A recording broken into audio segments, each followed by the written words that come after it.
Xin chào các bạn, chào mừng các bạn đến với kênh Nagi Kiếm Hiệp.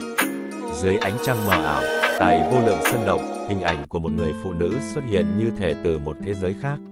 Đây không phải là một câu chuyện tình thông thường, mà là câu chuyện về Vương Ngữ Yên, nhân vật nữ chính bí ẩn và quyến rũ trong trái tim của biết bao người hâm mộ truyện kiếm hiệp Kim Dung.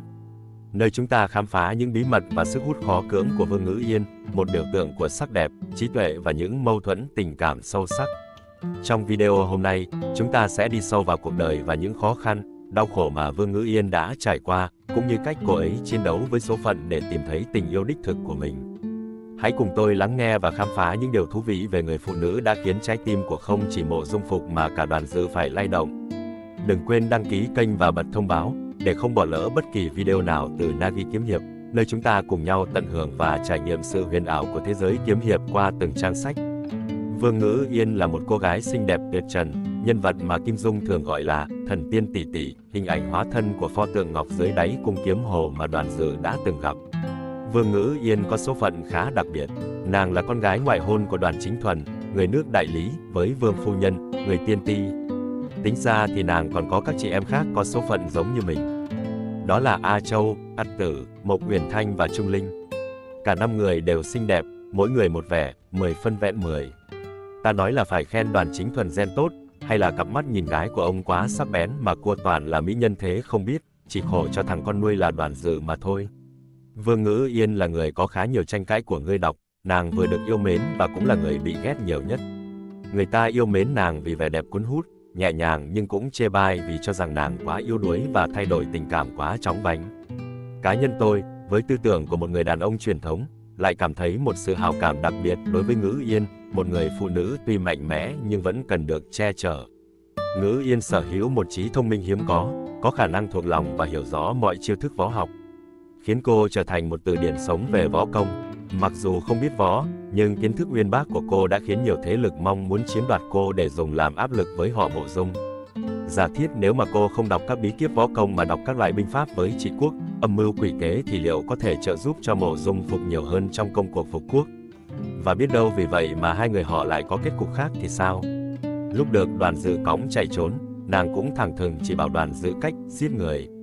Đọc đến đây, tôi cảm thấy hơi sợ nàng.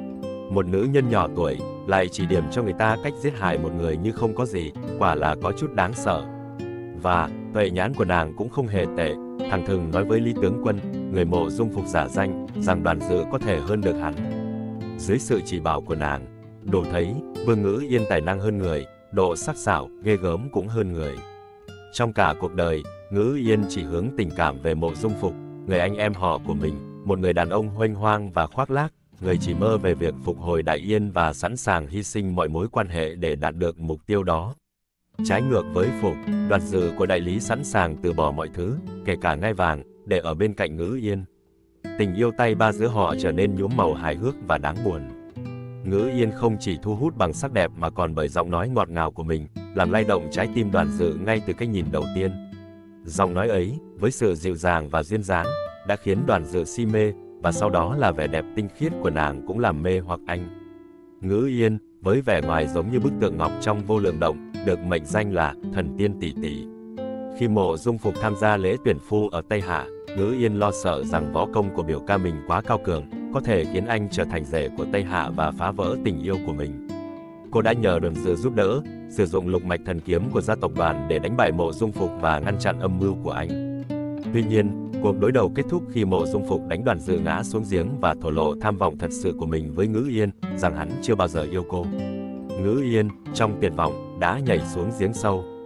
Thật kỳ lạ, dưới bóng tối của đáy giếng, nơi không có ánh sáng mặt trời, Ngữ Yên lại nhận ra tình yêu thực sự của Đoàn Dự, một tình yêu mà cô chưa từng nhận ra suốt bao năm trên mặt đất. Và rồi, họ quyết định sẽ sống bên nhau suốt đời. Nhưng ta đã biết, Đoàn Chính Thuần là cha của Đoàn Dự. Lẽ nào ông anh Đoàn Dự có thể cưới hỏi cô em cùng cha khác mẹ là Vương Ngữ Yên?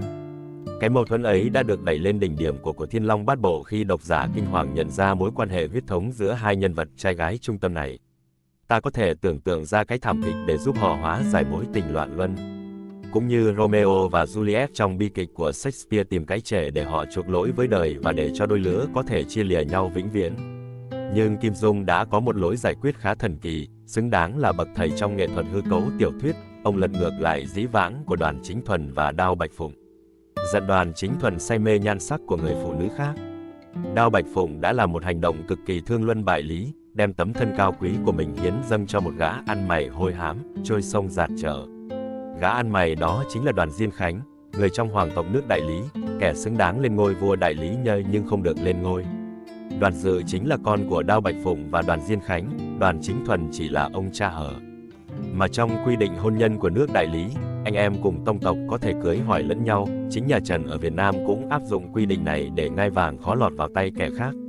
Cho nên Đoàn Dự vẫn có quyền cưới hỏi và ăn ở với Vương Ngữ Yên, và chẳng riêng gì Vương Ngữ Yên, cả đến Mộc Uyển Thanh, con gái Tần Hồng Miên, Trung Linh, con gái Cam Ngọc Bảo, đều là con ngoại hôn của Đoàn Chính Thuần. Đoàn Dự say mê ai có quyền cưới người ấy. Câu chuyện của Đoàn Dự có đến 5 người biết: mẹ Đoàn Dự, Đoàn Diên Khánh, Đoàn Chính Minh, vua nước Đại Lý, và chúng ta, những người đọc Kim Dung. Đoàn Dự lên ngôi hoàng đế nước Đại Lý, Vương Ngữ Yên trở thành Chánh cung hoàng hậu. Người xưa vẫn thường nói yểu điệu thục nữ, quân tử hảo cầu, là phận gái ai cũng ước mong cho mình tìm được một bóng tùng quân để được chở che nương tựa. Vương Ngữ Yên cũng không ngoại lệ, dù là một người con gái tài sắc vẹn toàn, nhưng nàng vẫn có những ước mơ về một tình yêu, một hạnh phúc rất riêng cho bản thân. Người nàng những tưởng sẽ nương tựa suốt đời là Mộ Dung Phục, nhưng chân mạng thiên tử của Vương Ngữ Yên lại chính là Đoàn Dự. Hạnh phúc cuối cùng cũng mỉm cười bên người con gái ấy. Trong phần chỉnh sửa lại mới nhất của mình, Kim Dung đã sửa lại kết thúc Thiên Long Bát Bộ. Ngữ Yên nhận ra nàng thích Đoàn Dự chỉ là nhất thời nên quay về bên Mộ Dung Phục đã bị điên khùng, nhưng với tôi thì kết thúc Ngữ Yên về với Đoàn Dự lại là hay hơn cả. Khi những trang cuối của câu chuyện được lật qua, chúng ta không chỉ thấy sự chuyển mình của số phận, mà còn thấy rằng Vương Ngữ Yên không chỉ là nhân vật được tạc vào những dòng chữ. Cô ấy là biểu tượng của một người phụ nữ thông minh và quyết đoán trong tình yêu, dù cho số phận có bao phen thử thách. Trong hành trình của mỗi nhân vật kiếm hiệp, không chỉ là những cuộc chiến với kiếm, mà còn là những trận chiến nội tâm sâu sắc. Vương Ngữ Yên, với tất cả những khắc khoải và đau đớn, cuối cùng cũng tìm được bến đỗ bình yên bên Đoàn Dự, chứng minh rằng tình yêu thực sự có thể vượt qua tất cả, kể cả những rào cản lớn nhất.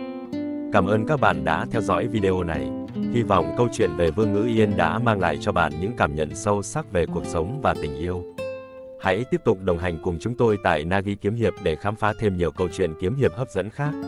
Đừng quên đăng ký kênh và nhấn chuông thông báo để không bỏ lỡ bất kỳ video nào. Chào tạm biệt và hẹn gặp lại trong những video tiếp theo.